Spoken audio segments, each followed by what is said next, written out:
What's up guys, Steve's 2 Cents here, and today we're doing a one build day. All of you have been asking me about when I'm gonna do a 1 day build, because you say my builds take a year. So today, that's what we're doing. Before that, this video is brought to you by the Corsair Virtuoso RGB wireless gaming headset. The Corsair Virtuoso headset is comfort focused with a set of memory foam ear pads, headband, and lightweight construction. The Virtuoso wireless headphones use 50mm drivers that range from 20 Hz to 40 kHz with a wireless connection that ranges up to 60 feet. Corsair also includes a detachable, high-quality microphone for voice comms. Learn more at the link in the description below. Okay, so really, we're gonna do a build today, and Patrick and I will be stepping outside of our comfort zone with computers by expanding into modding one of them.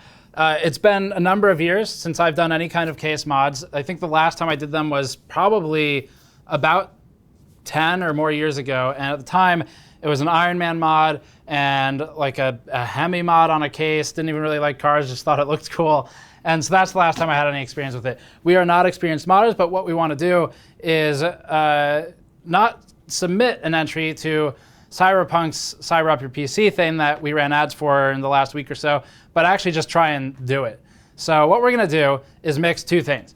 One of them, because Patrick and I are well aware of our limited artistic ability when it comes to doing case mods, we're going to try and play to our strengths. And the way we're going to do that is by fulfilling a long requested user scenario or user video people always ask us to do, and try and get this Mora 3 radiator onto the side of that case. So that's what we're going to be working on primarily, and then we're also going to put together just a sort of weird system to fit the theme of Cyberpunk, which has the advantage of being structured around reusing things and not looking quite so clean. So that benefits us here. Trying to reuse old computer parts and e-waste to fit the theme. So that's probably going to involve cutting some holes in it, getting some old PCBs, and things like that. But first we need to figure out what components we're using and go from there, other than the Mora, obviously, which is the easy one. What's up guys, Pat's 2 Cents here. We're gonna take a tour of the storage room right now.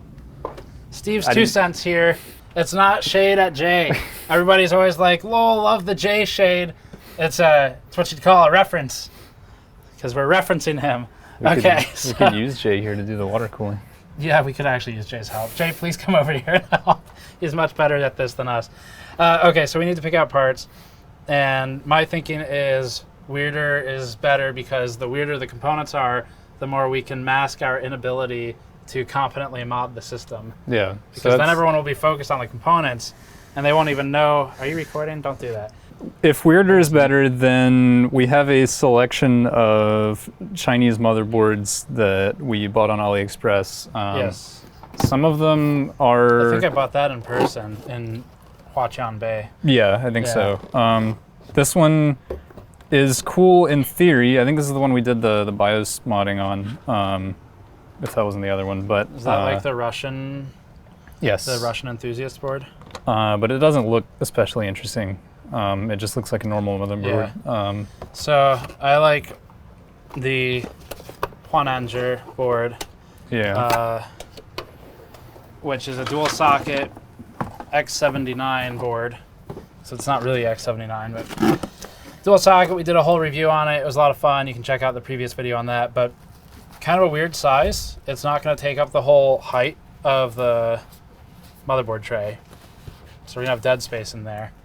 But it's dual socket, so that makes it strange and interesting. And I guess we also get the bonus of, I don't know, when I think of Cyberpunk, not necessarily the game, but just as a genre, there's a lot of Asian influence in it. Yeah. I mean, like you see Blade Runner or like references to Hong Kong or Japan pretty often. So I'm liking the extra spice we get from that. Okay, so we're gonna save some time and just show you the rest of the parts we picked out while in there. So I'm liking, for dual socket, I like the idea. I think it'll look kind of weird if we do an air cooler on, actually, so here's the board right here, pictured on the box. And my vision for this, I guess, would be air cooler on one of these and then water cooler on the other, just because I'm sure it's been done, but I haven't seen that. And it's strange and would look, I don't know, when I think of Cyberpunk 2077, a lot of their stuff is really, there's a lot of like grungy, lower level city stuff. There's a lot of mismatched things. There's a lot of repurposed things. I get kind of like almost like a Mad Max, make anything work vibe from it. Yeah, and these CPUs aren't, they're 12-core, 24-thread Xeons. They are definitely not overclockable. Yeah. So even though they are like the top tier Xeon in the V2 dual socket range, they are not super hot. Yeah. I think an air cooler is going to be fine. Any LGA 2011 And air cooler should fit on there. I mean, it's not like we're gonna really, we could, but we're not really planning to use this system when we're done with it. No. It's kind of just like a build for the sake of doing a build. So I like this also because, so this is an ID Cooling, what is it called? SE234 ARGB. It's a brand new one. They sent it to us for testing. We have 2 of them, so I have one I can do the actual benchmarking with. I haven't worked with the cooler before. I can't speak to how good it is, but I can speak to, for once, we actually care about RGB in this because Cyberpunk has a whole hell of a lot of neon everything in it.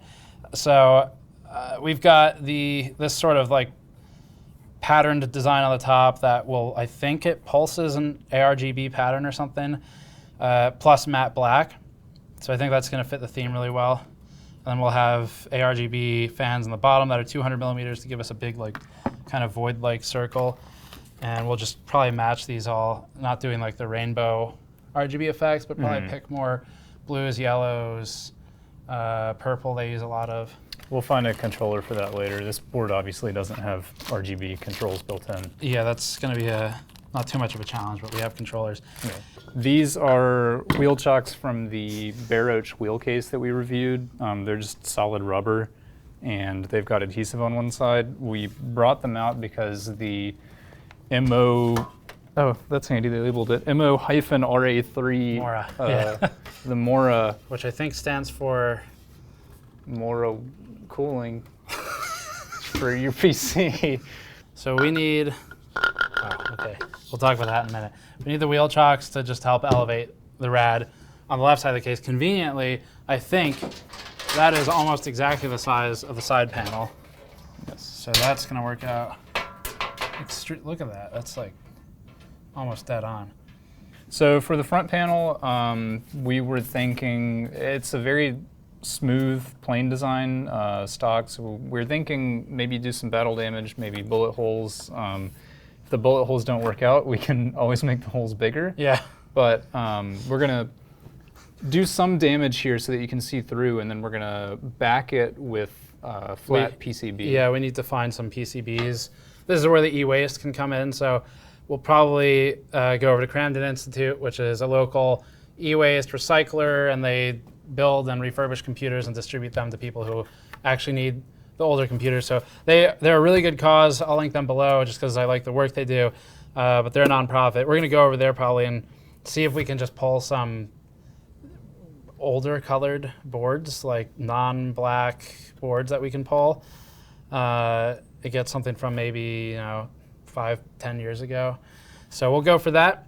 And then, like I stated earlier, I'd love to do a lot with paint. You can do cool stuff with paint. I'm not skilled with it. The best I could do is maybe a stencil, or like a full coat, but I can't do anything artistic with it. So we're gonna avoid that, and I think the bullet holes and then using the PCB to back it is probably the best way to play to our strengths of like, let's just accumulate hardware and then stick it on the case somewhere. Sounds good to me. So, okay, so I think at this point probably need to pick up the e-waste that we want to use, and then we can figure out where it goes and start actually modding it. So we're going to head over to Cramden Institute and see what we can find. So this is Cramden Institute. I first visited Cramden about a decade ago in a different building. They do really good work here. You've probably heard Linus talk about Free Geek in Canada in the past, like during Scrapyard Wars. The two organizations do some similar things. Our hosts gave us relatively free reign of the massive e-waste bins to dig out whatever parts we wanted. Cramden has tons of random stuff coming, so if you need some obscure component to repair an old laptop or desktop, they probably have a unit that you can pull it out of. It's kind of like a scrapyard for PCs, and they work with individuals and large companies to reduce and recycle e-waste and collect it, normally by stripping components down to bare metals and then shipping them to specialized processing facilities for rare metal reclamation, or by reusing the components for education.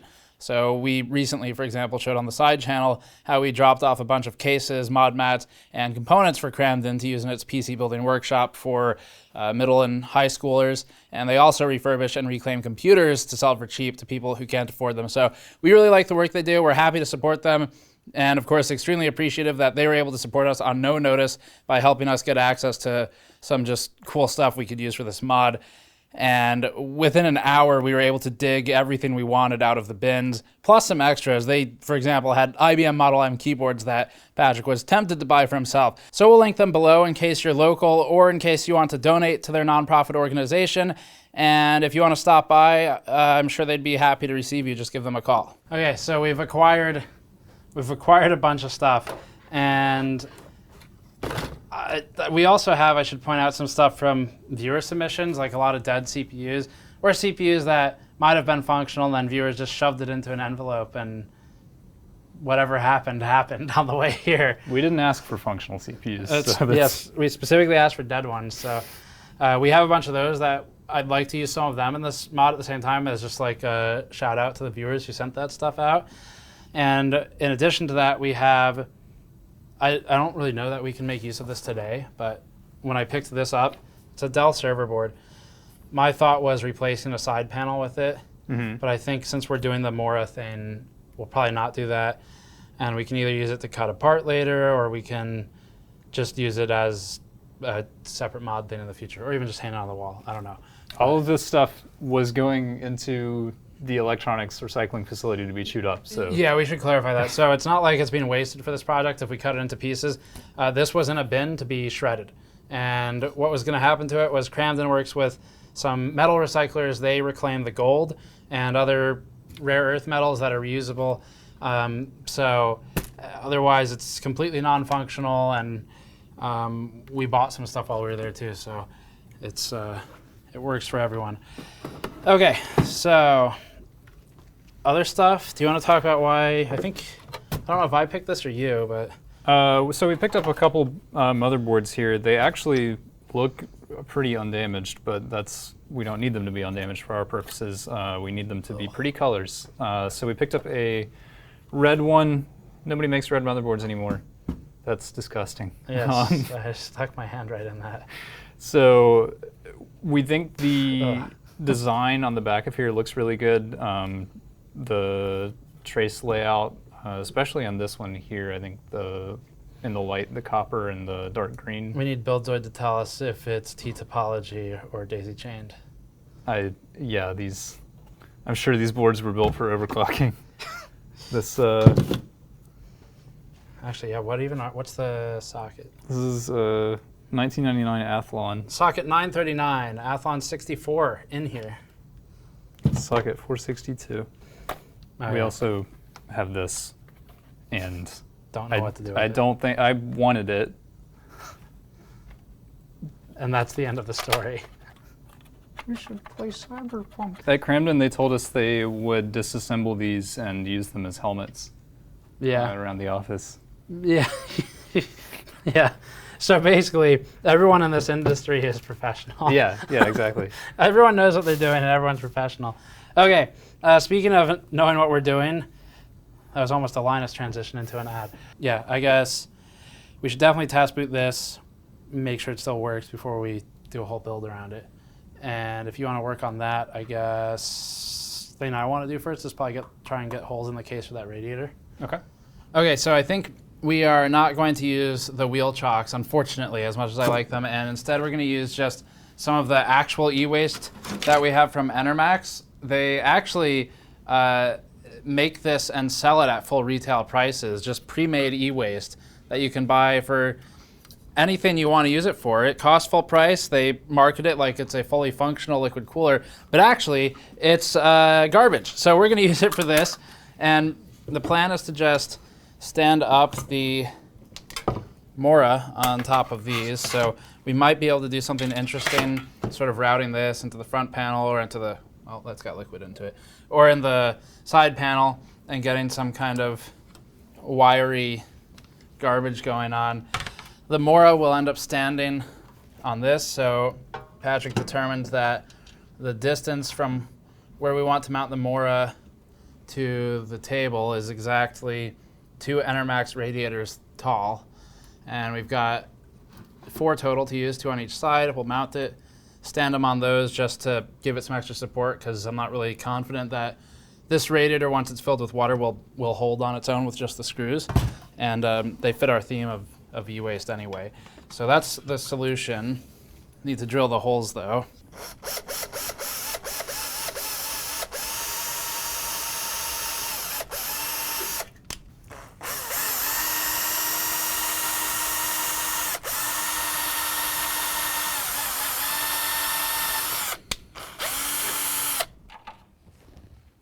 That's cool. Do they all line up? I think there's enough flex in the case.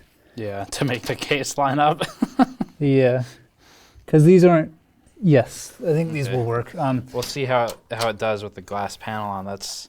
I guess we might not even keep the glass panel though.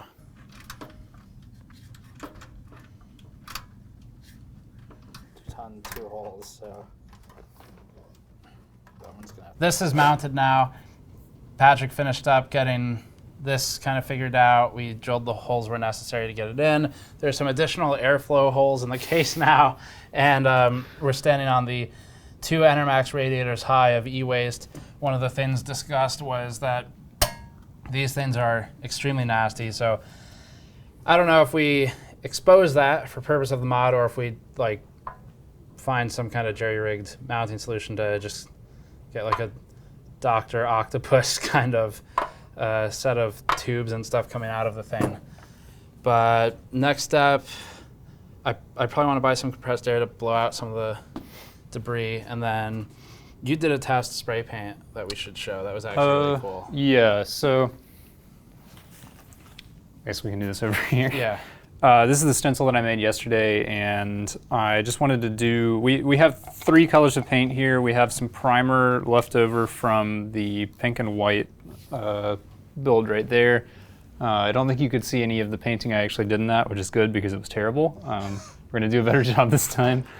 So we have white primer, and then we have these 2 colors that we picked up yesterday.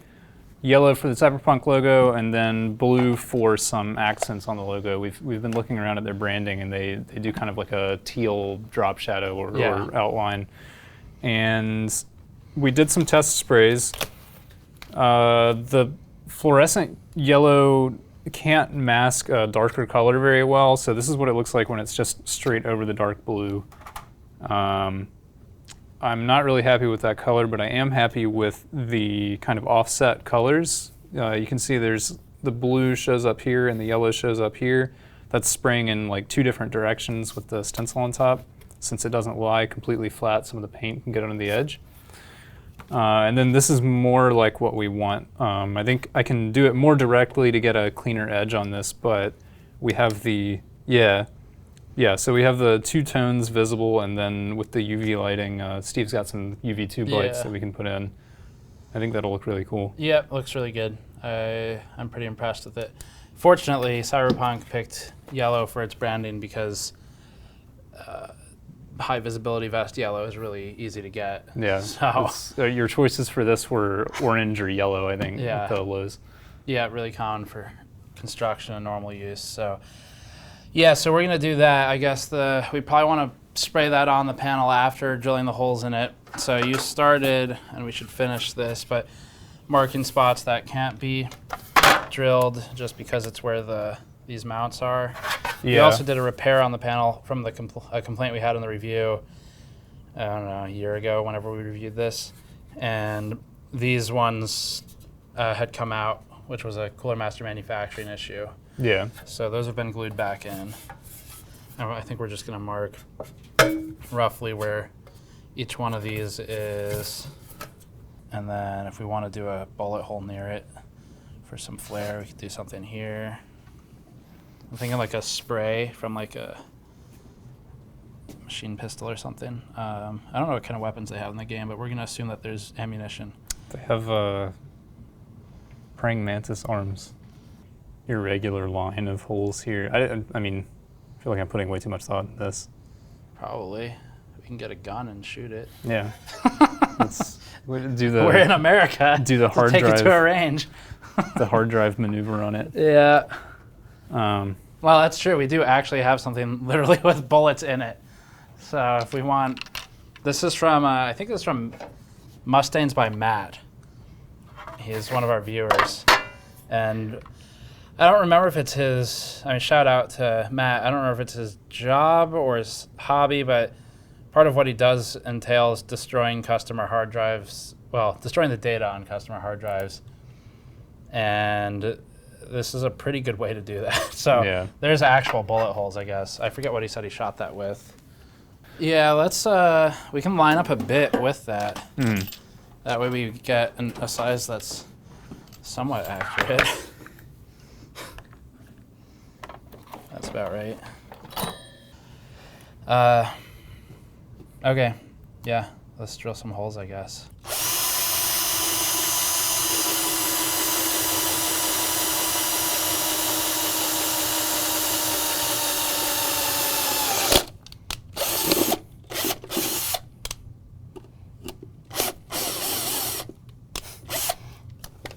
Like some OSHA comments.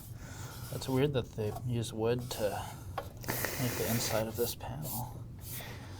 It's eco-friendly. Sustainable materials. Damage.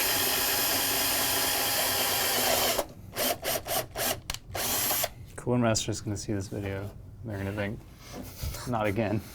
It's like the third time they've done this to one of our cases. I'm just improving the airflow. Cool. I figured out how to dent metal.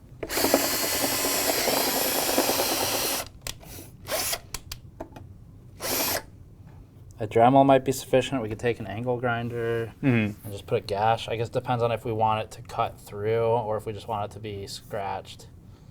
We'll see.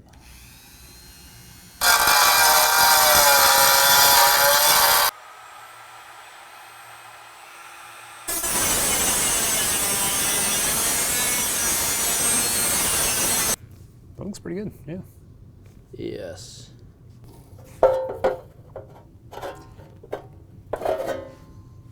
That's impressive, man, this tool. I forget what specifically I bought it for, but it works really well. Yeah, definitely a lot better. Still kind of sharp, so just be careful. Okay. So I think the order for the next part of this, I think I can get the stencil taped down and do the base coat of blue, and then while that's drying, get the hazmat mask on and cut some PCB. Okay. I'm gonna leave it like that because blue isn't the main color we want anyway. The edges of it will be kind of like spattered and not clean, but I think that kind of adds to the look that we're looking for. So I will go put this in the sun someplace, and we will come back in a little bit and do the next two coats. And because they're filled with chemicals. So I don't really want to cut through one.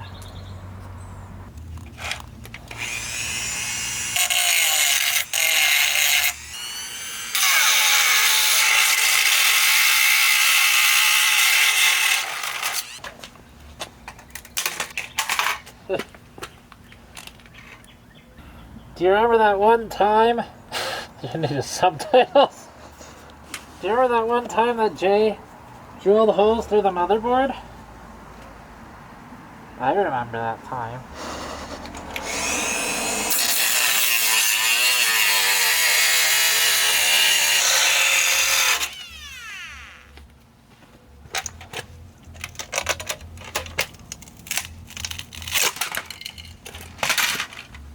So we've got the blue base coat on there. The paint's still a little bit tacky, but I think it's ready for the white primer coat. And then once that's dry, we'll put the yellow on, and then we'll actually wait for the paint to dry. And then we can glue the PCBs in behind it.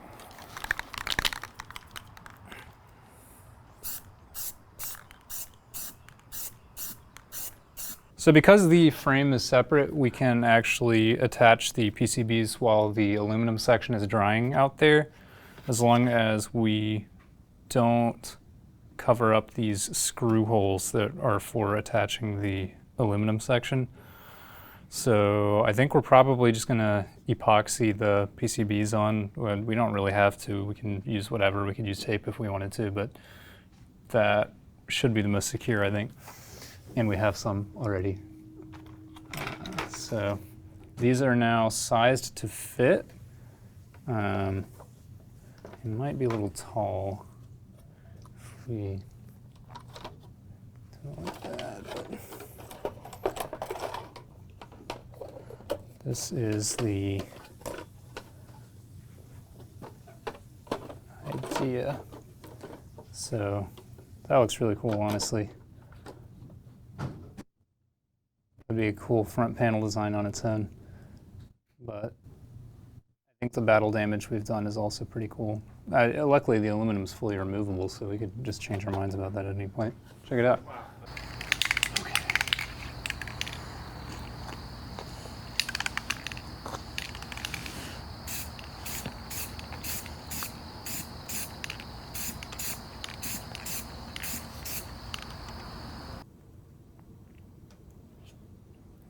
Nice.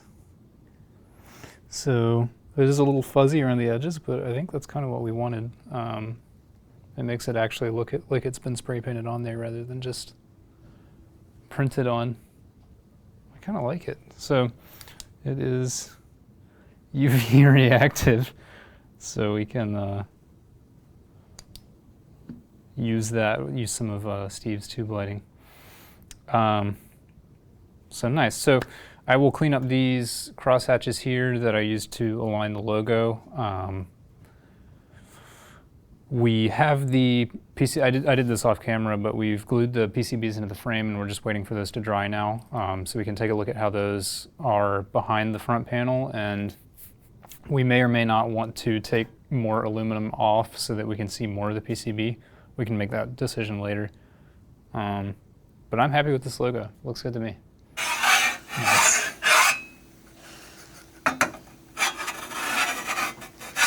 So I just got done adding some extra damage to this, and now we're prepping for part 2, which is when Patrick will be building the PC. Unfortunately, tomorrow I'm gonna have to be fully dedicated on some AMD and Intel content, including reviews. So he'll be doing the build, and you can check back for that, but this is how the panel damage came out. Again, as like a first mod, and well, first real mod basically ever, but first mod in a long time. Pretty happy with how it came out. The PCBs lined up really well. You can't see the seam between them, and it's filed down where it's the sharpest. We added a big gash and ripped out this hole somewhere to expose more of the PCB. We kind of made these holes less perfect, so they're not perfect circles. That way you can see some additional damage and ricochets. And then also some of the tools I used for the scuffing was this brush that Patrick bought, really good actually. So we just run on the drill like that, and you can scuff it up some on the panel. Works really well. The other tool I used that I liked a lot was just a simple file, which is what we used for this corner up here to get that really rubbed, like raw metal look from sliding on the ground or something. Also hit it with a hammer a few times. So that's the front panel. We need to finish the rest of the mod and the build now. Check back for part 2 on that. And that's where it'll get really interesting with the PC components picked out. Thanks for watching. As always, subscribe for more. Go to store.gamersnexus.net to help us out directly. And we'll see you all next time.